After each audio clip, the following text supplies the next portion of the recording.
No fim de outubro, minha namorada Bruna e eu fizemos uma viagem para uma cidade do interior. Alugamos um tipo de cabana que ficava a cerca de 40 minutos de carro da cidade, em uma bela colina com vista para uma incrível folhagem de outono. Exatamente o que nos motivou a fazer essa viagem. Nós alugamos de quinta-feira à noite até domingo.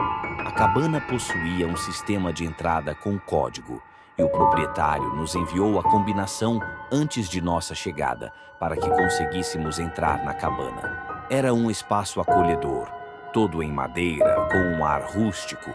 O ambiente tinha até um aroma característico que lembrava uma cabana rural. O local contava com um banheiro, uma pequena cozinha, 3 quartos e uma sala de estar. Havia bastante espaço para nós dois, com 2 TVs, uma no quarto principal e outra na sala de estar. Notamos uma porta trancada e presumimos que levava ao 3º quarto, que estava listado no anúncio, embora não sei por que estaria trancado. Talvez ele era usado pelo proprietário para guardar objetos pessoais. Como ele sabia que seríamos apenas nós, não foi um problema. Organizamos nossa acomodação no 2º quarto para manter o quarto principal mais arrumado, já que chegamos bem tarde na quinta-feira. Fomos jantar direto na cidade e depois passeamos um pouco por lá, antes de retornar à cabana. Já era tarde, então decidimos encerrar a noite com um filme. No dia seguinte, o tempo estava nublado e frio. Saímos para explorar algumas trilhas de terra na floresta, o que foi muito relaxante. Quando voltamos para a cabana, tomei um banho e troquei a roupa de caminhada por algo mais adequado para irmos a um bom restaurante. Ao sair do banheiro, Bruna me contou que ouviu um som estranho vindo do quarto com a porta trancada, como se fosse um rádio ou uma voz. Fui até a porta e encostei o ouvido para tentar escutar, mas estava tudo em silêncio do outro lado. Bati levemente na porta, o que deixou Bruna apavorada. Ela pediu para eu parar, pois a ideia de eu bater na porta para ver se havia alguém lá dentro estava assustando ela. Confesso que fiz isso mais para provocá-la. Enquanto Bruna tomava banho, eu estava sentado na sala assistindo TV. Foi então que ouvi um som vindo do quarto. Desliguei a TV e encostei o ouvido na porta de novo. Consegui ouvir um leve ruído de fala, como se fosse um rádio. Enviei uma mensagem e liguei para o anfitrião, contando sobre isso. Ele disse que não sabia por que sua esposa teria trancado a porta, mas ela poderia ter deixado algumas coisas lá.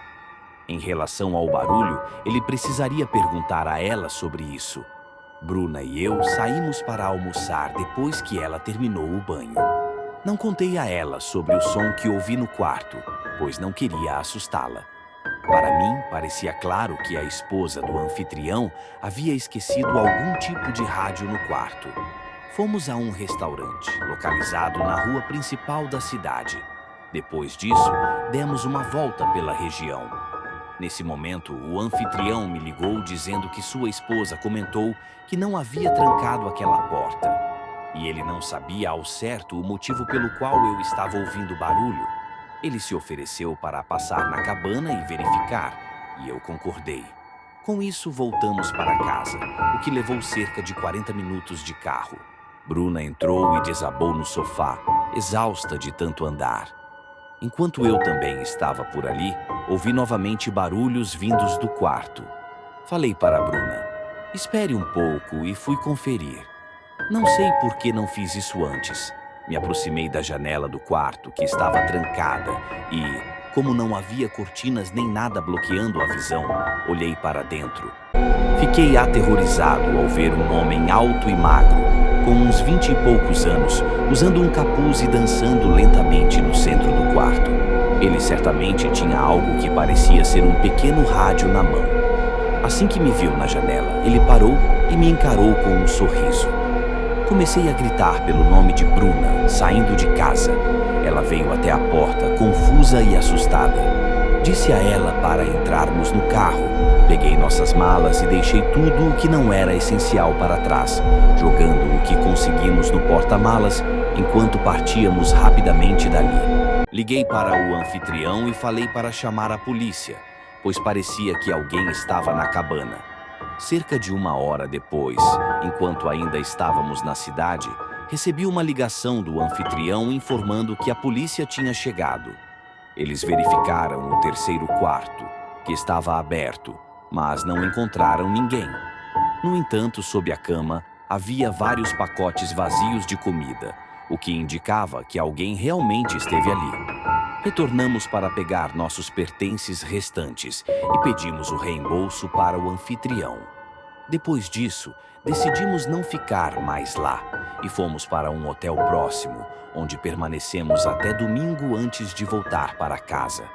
Aquela imagem da figura magra dançando na janela ainda continua a me incomodar e eu mal conseguia dormir pensando naquilo, especialmente com a ideia de que ela poderia ter estado lá o tempo todo, inclusive enquanto dormíamos.